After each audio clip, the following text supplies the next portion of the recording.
여러분 한 2년 전쯤 된 것 같은데요.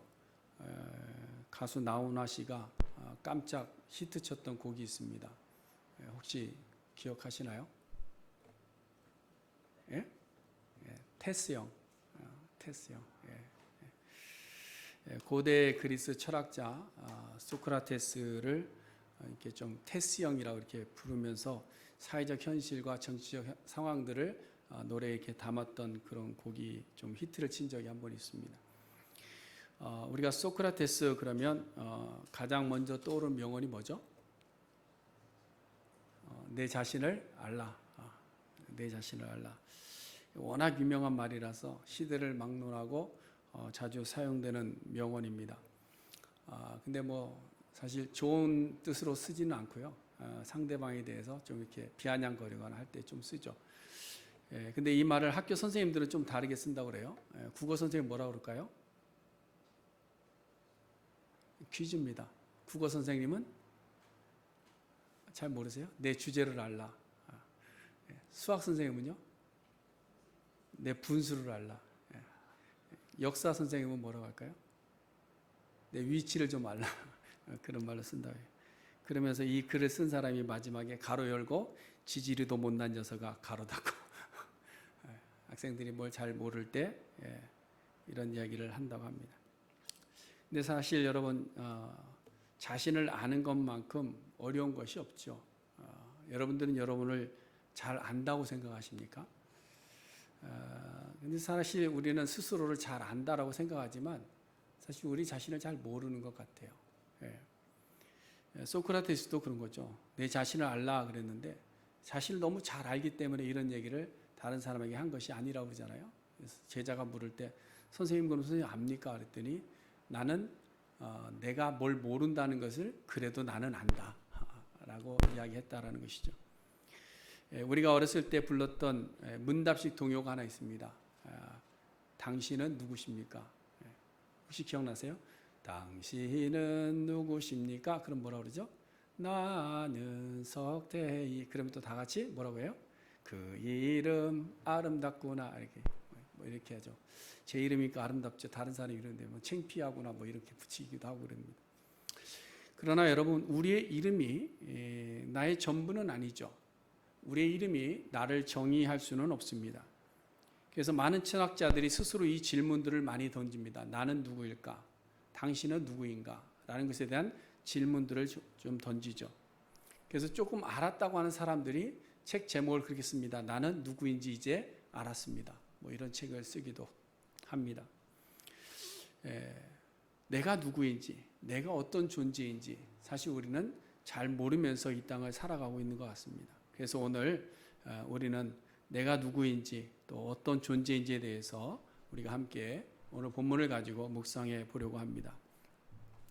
에스라가 왕의 명령을 받고 예루살렘으로 돌아오기 위해서 자원하는 자들의 자원을 받았습니다.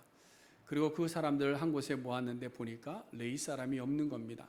그래서 레위인들을 독려하고 청빙해서 모셔오고 그 다음에 아와 강가에서 이제 정말로 모든 것이 다 준비되어서 출정식을 가지게 됩니다. 그래서 가장 먼저 한 것이 뭐죠? 하나님께서 우리가 그곳에 가는 동안에 평탄한 길로 인도하여 줄 것을 금식하면서 기도했습니다. 1500km라는 먼 거리를 4개월 동안 걸어가야 되기 때문에 그 중간중간에 도사리고 있었던 많은 대적들과 많은 어려움들로부터 보호해 주실 것을 구하면서 여호와의 손만이 우리를 구할 수 있다라는 마음으로 금식하면서 평탄한 길을 간구하였습니다. 그것이 이제 지난주에 우리가 보았던 말씀이고요. 그 다음 두 번째로 한 것이 이제 오늘 본문인데 제사장과 레위 자손을 선택해서 그들에게 사명을 맡기는 일입니다. 우리가 전체 인구를 다 보면 한 7,000명에서 8,000명 정도 될 것 같은데요. 그들 가운데서 몇 명을 따로 세웠다라는 것이죠. 그래서 24절 말씀에 보면 내가 제사장의 우두머리들 중 12명 곧 세레비아와 하사비아와 그의 형제 10명을 따로 세웠다라고 이렇게 되어 있습니다. 근데 이 문장으로만 보면 딱 12명을 세운 것 같이 이렇게 보입니다. 그래서 제사장 12명을 세운 것으로 이해가 되는데 그러면 조금 문제가 생기는 것이 있습니다. 뭐냐면 이름을 거론했던 세레비아와 하사비아가 제사장이 아니라는 사실이죠. 이 두 사람은 레위 자손입니다. 우리가 18절 이하에 보시면 자원하는 레위 자손이 없어서 가사베아 지방에 내려가서 청빙했던 인물들 중에 나오는 대표적인 인물이 바로 세레바이고 그 다음에 하사베아입니다. 그래서 세레바와 그의 형제 18명, 하사바와 그의 형제와 아들들까지 20명에서 레위 자손 38명이 기록되어져 있는 것을 봅니다. 그러니까 이 세레바와 하사베아는 다 레위 자손이지 제사장이 아니라는 겁니다. 그리고 1절부터 14절까지 이제 귀환하는 2차 포로에서 귀환하는 자들의 명단이 기록된 것을 자세히 살펴보면요, 거기에 제사장 직분을 가진 사람은 딱 두 사람밖에 없었습니다. 비느하스의 자손 중에 게르솜과 이다말의 자손 중에 다니엘이죠. 그러니까 게르솜과 다니엘 이 두 사람만이 제사장의 혈통이었다라는 겁니다. 그렇다면 오늘 본문을 우리가 어떻게 해석해야 될까 하는 거죠. 여기에 대해서 이제 많은 주석가들이 채택하고 있는 것은 뭐냐? 제사장과 지도자들을 12명 세웠고 그 다음에 레위 자손 12명을 세운 것이 아닌가 이렇게 보는 견해가 대다수입니다. 이제 그 근거가 되는 것이 이제 30절 말씀인데요. 거기 보면 30절에 보면 제사장들과 레위 사람들이 은과 금을 나누었다라고 이렇게 이야기하고 있죠. 그러니까 제사장 그룹이 있었고 레위 그룹이 있었다는 것을 이야기합니다. 그래서 많은 해석가들이 그 본문을 제사장 2명과 족장들 중에 10명 그리고 레위 자손 중에 12명 이렇게 24명을 구별해서 선택해서 세운 것이다 라고 이렇게 보는 것이죠. 10이라는 것은 우리가 성경에서 보다시피 완전수입니다. 그래서 이스라엘 지파도 12지파고요. 예수님의 제자들도 12제자죠. 그래서 이 24명을 세운 것으로 이제 많은 학자들이 이렇게 보고 있습니다. 그럼 그 많은 인원들 중에서 왜 24명만 따로 세웠을까? 그것은 그들에게 맡길 만한 다른 특별한 사명이 있기 때문에 그 24명을 선택하였다라는 겁니다. 여러분, 사명을 위해서 선택하는 것은 하나님의 방법입니다. 하나님의 방법. 하나님은 늘 언제나 하나님의 사역을 위해서 사람을 선택하여 사용하셨죠. 온 세상 가운데 이스라엘이라는 제사장 나라를 세우기 위해서 누구를 선택했습니까? 아브라함을 선택합니다. 갈대아 우르에 있는 아브라함을 선택합니다. 애굽에서 종되었던 히브리 민족의 신음소리를 듣고 그들을 구원하시기 위해서 하나님께서는 모세를 선택합니다. 약속의 땅 가나안을 정복하고 들어가야 되는데 누가 필요할까? 여호수아를 선택한 겁니다. 그래서 모세의 뒤를 잇게 한 것이죠. 이스라엘 민족의 왕정 시대를 열 때에 하나님께 선택하신 일꾼은 사실은 왕은 다윗이죠. 그래서 다윗을 선택하게 되죠. 그리고 그를 통해서 왕위가 이어지게 한 겁니다. 이방인에게 복음의 문을 열기 위해서 누구를 선택하셨습니까? 사도 바울을 선택한 겁니다. 이렇게 하나님께서는 사람을 선택하셔서 하나님의 일들을 이루어 가시는데 에스라도 동일하게 하나님께 하신 방법 그대로 제사장들과 레위 자손을 선택하여서 그들에게 사명을 맡기고 있는 것입니다. 그런데 이 선택받은 사람들을 에스라가 무엇이라고 이야기하는가 하는 것을 우리가 좀 집중해 봐야 됩니다. 그 두 부류에 있는 사람들 향해서 에스라는 말하기를 너희는 여호와께 어떻게 한 자라? 거룩한 자라 이렇게 이야기합니다. 너희는 거룩한 자라. 여러분, 하나님께서 선택하여 부르신 모든 사람들은 거룩한 자인 줄로 믿으시기를 바랍니다. 하나님께서 우리를 부르시고 하나님께서 우리를 자녀 삼아 주셨고 하나님의 백성 삼아 주셨는데 우리는 모두가 거룩한 자다라는 사실이죠. 근데 여러분, 이 거룩한 자라는 말 안에는 두 가지 의미를 내포하고 있습니다. 선택받은 자는 거룩한 자임과 동시에 거룩해져 가는 자다라는 사실이죠. 이것을 우리가 동시에 알아야 되는데 마치 종말론의 이야기와 똑같은 겁니다. 종말론은 우리가 already not yet으로 이야기합니다. 이미 종말이 시작되었지만 종말이 끝난 것은 아니다라는 것이죠. 그래서 우리가 하나님의 택하심을 받은 순간, 우리가 하나님 예수 그리스도를 고백하는 순간 우리는 하나님의 거룩한 자가 되는 것이죠. 그러나 완전히 거룩한 자가 된 것이 아니라 거룩해져 가는 존재로 살아가게 되는 것입니다. 그래서 여러분, 베드로전서 2장 9절에서 사도 베드로가 성도들을 정의할 때 뭐라고 정의했습니까? 너희는 택하신 족속이고 왕 같은 제사장이고 또 거룩한 나라이고 그의 소유가 된 백성이다. 선택을 받은 제사장이고 거룩한 백성이라는 겁니다. 성도들을 향해서. 여러분, 우리는 이런 존재입니다. 이런 존재. 여러분들은 거룩한 존재임을 믿으십니까? 여러분들은 하나님 앞에 제사장이라는 사실을 여러분 믿으십니까? 제사장? 목사님이나 장로님들 아닌가? 아니에요. 믿는 모든 성도들이 하나님 앞에 제사장으로 부름받았고 또 거룩한 나라로 하나님께서 세워주신 줄로 믿습니다. 근데 우리가 이런 존재라는 사실을 인식하지 못하고 살아가는 거예요. 인식하지 못하고. 우리는 선택받은 하나님의 거룩한 백성이라는 것을 알지 못하니까 너 자신을 알라 그랬더니 나는 석태입니다 라고 밖에 이야기를 못한다라는 것이죠. 그러나 오늘 에스라가 이야기하는 것처럼 너희는 여호와께 거룩한 자라. 너희 선택받은 모든 백성들은 여호와 앞에 거룩한 자라. 오늘날 우리가 나와서 예배하는 모든 예배자들은 예수 그리스도로 말미암아 거룩한 자 되었다라고 성경은 우리에게 이야기하고 있습니다.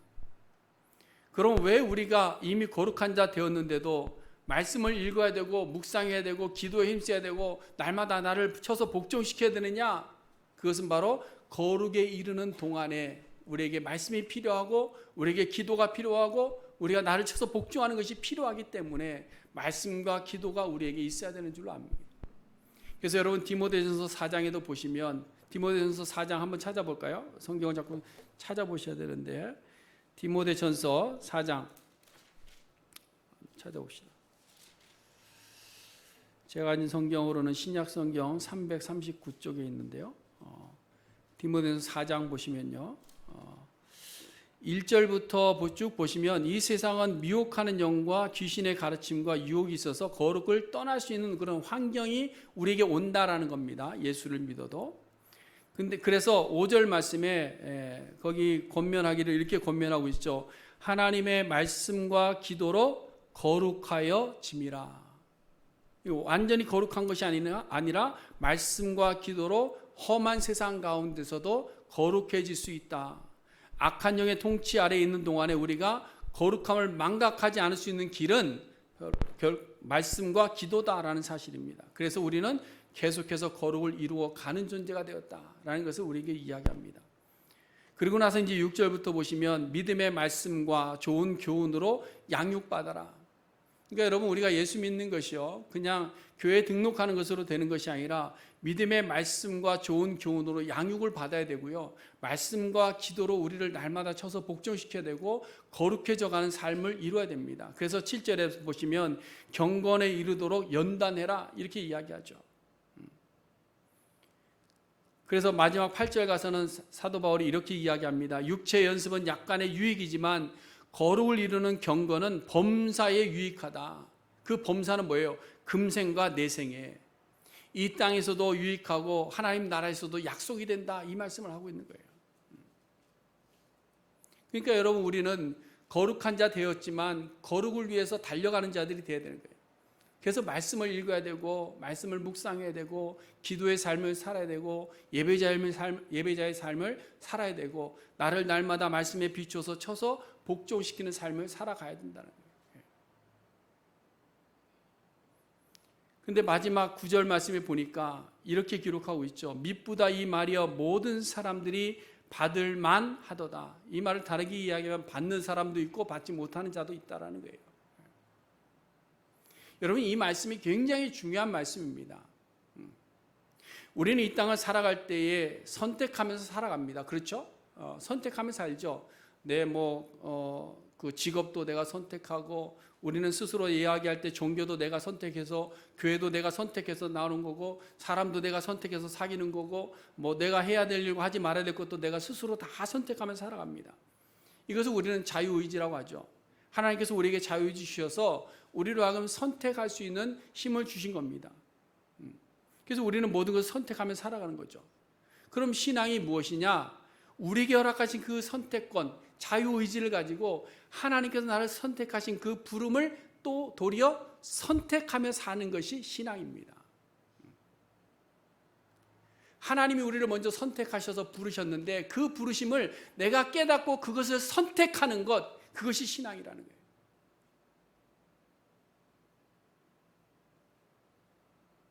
하나님께서 우리를 선택하여 거룩하게 하셨는데 우리가 이 하나님의 선택을 자유의지를 가지고 선택해서 거룩해져 가는 그것이 바로 우리의 신앙이라는 거예요. 여러분, 에스라는 지금 제사장과 레위 자손들을 향해서 너희는 여호와께 거룩한 자라 말씀하시는 것이 뭘까요?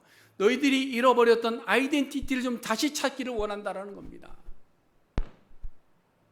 포로 생활하면서 잃어버렸던 하나님의 그 선택을 평안함 속에서 그저 주저앉아 있었는데 그것을 다시 선택하라고 지금 권유하고 있는 거예요. 권유하고 있는 거예요.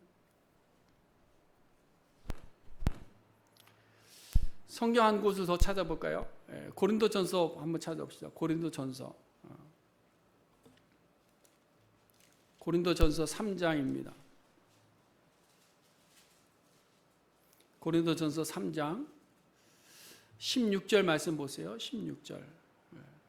거기 보시면 이렇게 되어 있죠. 너희는 너희가 하나님의 성전인 것과 하나님의 성령이 너희 안에 계시는 것을 알지 못하느냐. 이게 무슨 말일까요? 우리가 예수 그리스도를 믿음으로 말미암아 우리가 하나님의 성전이 되고 우리 안에 성령이 거하신다는 사실을 왜 망각하고 살아가느냐, 이 얘기를 합니다.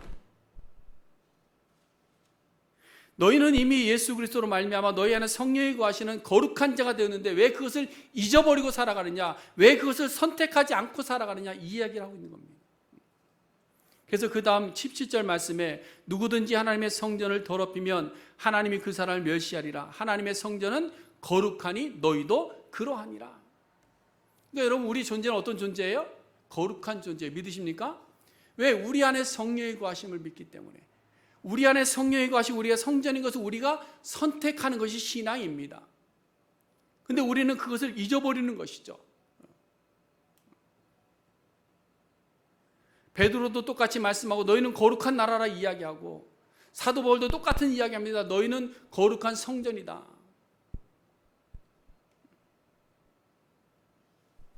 그러므로 이것을 잊지 말아라. 이것을 지금 이야기하고 있는 거예요. 그래서 에스라가 지금 제사장들과 레위 자손들을 향해서 너희가 거룩한 자다라고 이야기하는 것이 그냥 축혀 세우려고 하는 말이 아닙니다. 그들을 어쩌면 책망하고 있는지도 모릅니다. 그들의 자리를 거룩한 자의 자리로 다시 회복시키고자 하시는 에스라의 권면일 수도 있습니다. 여러분, 우리는 어떻습니까? 우리는 하나님의 선택으로 거룩한 자가 되었다는 사실을 여러분들은 정말로 확신하십니까? 우리는 예수 그리스도의 죽으심으로 깨끗함을 받은 거룩한 자라는 사실을 여러분들은 믿으십니까? 우리는 우리의 몸이 성령에 거하시는 거룩한 성전이라는 것을 여러분들은 의식하면서 살아가고 계시냐?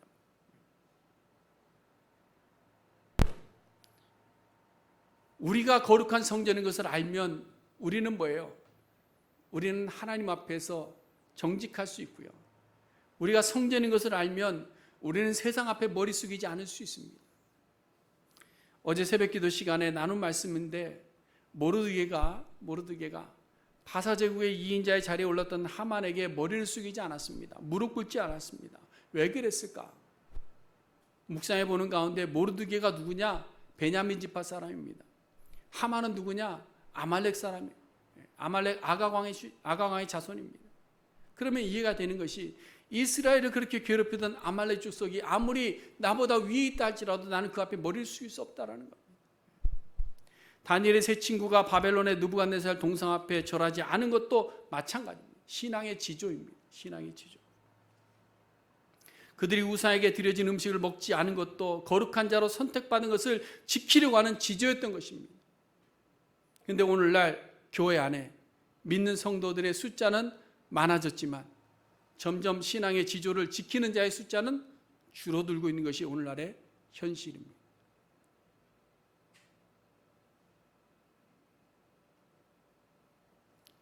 뿐만 아니라 하나님께서 선택하셔서 여호와 앞에 거룩한 자 되게 하셨음에도 불구하고 거룩한 성전된 자들을 잘하는 사실을 부정하는 자들도 있습니다. 부정하는 자들. 그 부정은 이런 겁니다. 나는 완전할 수가 없어. 맨날 넘어지는데 나같이 연약한 자가 어떻게 거룩해? 난 늘 죄 덩어리인데. 이래서 그냥 그 거룩한 자 되었다는 사실 자체를 부정하는 분들도 있습니다. 그러다 보니까 뭐 나는 어쩔 수 없어 하면서 패배의식 속에서 하나님께서 허락하신 그 거룩함을 따라가지 못하고 거룩을 이루기 위해서 살아갈 노력조차도 하지 않을 때가 있다는 거예요. 여러분, 거룩함과 구원은요, 우리의 눈에 보이는 것으로 판단되어지는 것이 아닙니다. 규정집이 있어서 규정을 어기지 않는 것으로 채점이 되어지는 것이 아니란 말이죠. 우리의 거룩이라는 것도 마찬가지입니다. 우리가 스스로 계명을 잘 지키는 것은 나는 거룩한 자다, 이게 아니라는 거예요. 근데 우리는 자꾸 행위를 가지고 나를 판단하고 다른 사람을 판단하고 저지하려고 그래요. 네가 이렇게 하니까 구원받았고 네가 이렇게 하니까 거룩한 자가 되었다. 아니에요. 우리의 구원은 믿음으로 되는 것이고요. 우리의 거룩함은 하나님께서 우리에게 허락하여 주시는 거예요. 인정해 주시는 거예요. 그것을 우리가 선택하는 것이 신앙입니다. 하나님께서 우리를 선택하여 주심으로 되는 그 모든 것들을 우리가 선택해 가는 거예요. 그러므로 오늘 에스라가 제사장과 레위 자손들에게 너희는 여호와 앞에 거룩한 자라는 음성을 듣고 우리가 예수 그리스도로 말미암아 선택받은 거룩한 나라가 되었다는 사실을 확신할 수 있는 귀한 시간이 될 수 있기를 바랍니다. 그리고 여러분, 그것을 선택하시기 바랍니다. 지금 예배 자리에 나와 있지만 아직까지도 하나님의 그 선택하심 속에 거룩한 자 된 그 모습을 선택하지 않고 있는 분들이 있을 줄로 압니다. 선택하셔야 됩니다. 선택하는 것이 신앙입니다. 하나님의 그 거룩하심을 선택하시기를 바랍니다. 자, 그럼 여호와 앞에 거룩한 자는 어떤 사명을 받아야 되느냐? 사명이 있는데요. 그 사명이 무엇일까? 28절 말씀해 보시면 너희는 여호와께 거룩한 자라 이렇게 말씀하시고 나서요, 그 다음에 맡긴 사명이 뭐냐? 그 그릇들도 거룩하고 그 은과 금은 너희 조상들이 하나님 여호와께 즐거이 드린 예물이니 예루살렘 여호와의 성전 골방에 이르기까지 삼가 지켜라. 이것이 사명입니다. 제사장들과 레위 자손 24명에게 맡긴 사명이 뭐냐? 이 기명들을 금과 은을 지키는 겁니다. 여러분, 포로 귀한 자들이 가지고 나온 은과 금의 재물들이 얼마인 줄 아십니까? 우리가 그냥 숫자로 이렇게 읽으니까 감이 잘 안 오잖아요. 은이 650달란트, 금이 100달란트, 은그릇이 100달란트, 금잔이 20개, 무게가 1000달이고 아름다운 그릇 2개. 도합이 얼마일까요? 계산해 보신 분 계신가요? 요즘 시세를 가지고 한번 어제 계산을 해봤습니다. 근데 은 가격이 1톤에 60만 불 정도 돼요. 1톤에. 근데 한 달란트가 34kg 정도 되니까 계산해 보면 650달란트니까 22.1톤입니다. 산수 잘 하시는 분들 빨리 계산해 보세요. 그럼 금액이 얼마 나오죠? 이 정도의 돈이 없어 봐갖고 잘 모르죠. 1326만 불. 은만. 여기에 은그릇이 100달란트였는데요. 100달란트가 한 달란트가 34kg 정도 잡으면 3,400kg인데 이걸 어제 시세로 계산하면 204만 불. 금은 굉장합니다. 당시하고 지금하고 이제 이 가치가 좀 다르기는 하지만 오늘날로 계산하면 금은 이제 요즘 금값이 많이 비쌌어요. 그래서 계산을 해보니까 2억 불 정도 돼. 2억 불. 여기까지만 계산했어요. 그래서 그 다음 거는 계산 안 했습니다. 어느 정도인지 감도 잘 안 오는 숫자입니다. 그러니까 지금 이스라엘 백성들이 돌아올 때에 가지고 나온 그 왕이 준 것과 백성들이 준 것을 다 합치면요, 그냥 적은 금액이 아니에요. 엄청난 금액이에요. 그러니까 이 엄청난 금액을 아무에게나 맡길 수 없잖아요. 그렇죠? 우리는 만불도 아무에게 안 맡기잖아요. 그렇죠? 꽁꽁 숨겨두죠. 나만 아는 자리에. 저희 집 돈도 저밖에 몰라요. 제가 아무한테 안 맡겨줘요. 꽁꽁 숨겨두고. 근데 지금 보면 이 많은 돈들을 어느 누구에게 그냥 아무에게 맡기겠습니까?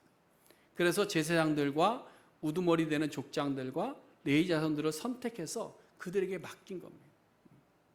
그리고 정해진 분량대로 각 사람에게 나누어 가게 했어요. 그래서 30절에 보면 그 무게대로 받았다라고 이렇게 되어 있죠. 각자의 분량대로 정해주는 대로 나누어 가진 겁니다. 그것을 예루살렘 갈 때까지 지켜라. 이것이 우리에게 시사하는 바는 하나님께서 이스라엘 민족을 향해서 너희는 제사장 나라라 라고 말씀하셨습니다. 이것은 책임을 맡기신 겁니다. 사명입니다. 제사장 나라라는 말의 의미는 하나님을 섬기며 예배하는 거룩한 민족으로 세우셨다는 거예요. 다시 말해서 온 열방이 하나님께 예배하는 일을 하는데 그 일을 주관하는 민족으로 이스라엘을 선택하셨다는 겁니다. 그러므로 베드로전서에서 성도를 향해서 제사장들이라 하신 것도 같은 의미입니다.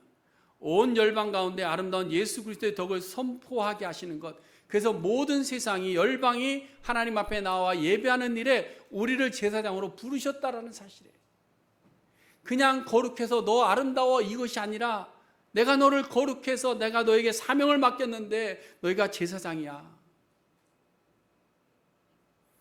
여러분, 유다 백성들이 돌아올 때 가지고 온 재물이 아무리 귀하고 아무리 많다 할지라도 예수 그리스도의 복음과 비교할 수가 있겠습니까? 비교할 수 없는 거예요. 하나님께서 우리에게 맡겨주신 영혼들보다 더 귀하겠습니까? 더 귀하지 않아요. 왜? 주님께서 말씀하시는 한 영혼이 뭐예요? 천하보다 귀하다고 그랬어요. 그 천하보다 귀한 영혼들을 우리에게 맡기셨다는 사실. 억만금을 주어도 바꿀 수 없는 것이 복음입니다. 왜 그렇습니까? 우리의 영원한 생명이 복음에 있기 때문에 그러는 거예요. 근데 그 가치를 모르니까 복음을 붙잡지 않는 거예요. 여러분, 우리는 이 복음과 영혼들을 마지막 새 예루살렘 성전이 임할 때까지 우리가 삼가 지켜야 될 사명인 줄로 믿으시기를 바랍니다. 이것이 우리의 사명이에요. 근데 우리는 사명을 다하고 있느냐라는 것이죠. 사랑하는 성도 여러분, 구원의 복음을 가치로 환산할 수 없습니다. 여러분, 지금 에스라가 제사장들과 레위자들이 맡긴 금과 은과 그릇들이 엄청난 금액인데요, 그 금액을 새하늘과 새 땅이 펼쳐졌을 때 나오는 그 보석들과 비교해 볼 수 있을까요? 비교가 안 돼요. 그럼에도 불구하고 우리는 복음의 가치, 하나님 나라에 대한 가치를 보지를 못합니다. 보지를 않습니다. 눈을 가려두고 있습니다. 한 영혼을 구원하기 위해서 우리의 모든 것을 드릴 수 있어야 되는데 한 영혼의 소중함을 우리는 잘 알지를 못합니다. 우리에게 허락하신 구원의 복음이 중요하고 소중한데 그것을 지키려고 붙잡고 떨어지지 않으려고 애를 써야 되는데 붙잡으려고 하질 않습니다. 저는 미국을 건너올 때에 간절히 하나님 앞에 기도했던 기도의 제목이 있습니다. 이제 목회 길을 결단하고 부름받고 이제 미국으로 공부하러 넘어오는데 그때 기도한 것이 있는데요. 그건 뭐냐면 하나님 마지막 순간까지 하나님을 찬양하다가 하나님 부름받게 해주세요. 이게 제 소원이었습니다. 그래서 교통사고 나서 병원에서 이제 당신 잘못하면 죽을 수 있어 이 소리 들을 때 찬양했거든요. 응급실에서. 막 그랬더니 정신이 이상한 줄 알고 머리 검사도 하고 막 그러더라고. 왜 이런 기도를 하게 되었는가? 사명 때문입니다. 하나님께서 거룩한 자로 선택하여 주시고 맡기신 사명 때문에 우리는 마지막 순간까지 그 일에 충성하는 자가 되기를 위해서 기도해야 될 줄로 믿습니다. 나는 이제 늦었어. 아닙니다. 여러분, 우리가 사도 바울을 보는데요, 사도 바울을 보시면 마지막 처형장에 끌려가는 그 순간까지 한 영혼을 위해서 십자가의 복음을 전하기 위해서 온 힘을 다한 사람이 사도 바울입니다. 그래서 사도 바울은 내가 선한 싸움을 싸우고 나의 달려갈 길을 마치고 믿음을 지켰다라고 고백할 수 있었던 거예요. 여러분, 이 고백이 우리의 고백 되기를 원합니다. 우리를 거룩한 자로 불러주신 하나님의 은혜가 너무나도 귀하지 않습니까? 너무 소중하지 않습니까? 우리는 금년이 회복의 해가 되기를 위해서 기도하고 있습니다. 오늘은 우리가 여호와께 거룩한 자로 선택을 받은 자라는 이 놀라운 사실을 깨닫는 회복이 있기를 원합니다. 그래서 우리는 예수 그리스도를 내어주시고 거룩하신 하나님의 제사장이고 거룩한 나라 된 것을 회복하는 오늘 이 시간이 될 수 있기를 간절히 바랍니다. 그러므로 이제는 우리가 자유의지를 가지고 하나님의 선택을 선택해서 거룩을 이루어가는 성도들이 되어야 될 줄로 믿습니다. 그뿐만 아니라 우리에게 맡겨주신 십자가의 복음, 천하보다 귀한 영혼들에게 그 복음을 전하여주는 사명자로 살기로 작정하는 이 귀한 시간이 될 수 있기를 간절히 바랍니다. 언제까지요? 새 예루살렘이 임하는 그날까지, 우리의 마지막 그 순간까지, 우리의 목숨이 붙어있는 그 순간까지, 우리가 입을 열 수 있는 그 순간까지, 우리가 누구의 손을 만져줄 수 있는 그 순간까지, 우리가 속으로라도 기도할 수 있는 그 순간까지 한 영혼을 위해서 일하고 애쓰는 삶을 살다가 믿음을 지키고 하나님 앞에 설 수 있는 우리 모두가 될 수 있기를 주님의 이름으로 간절히 축원해 드립니다. 기도하겠습니다.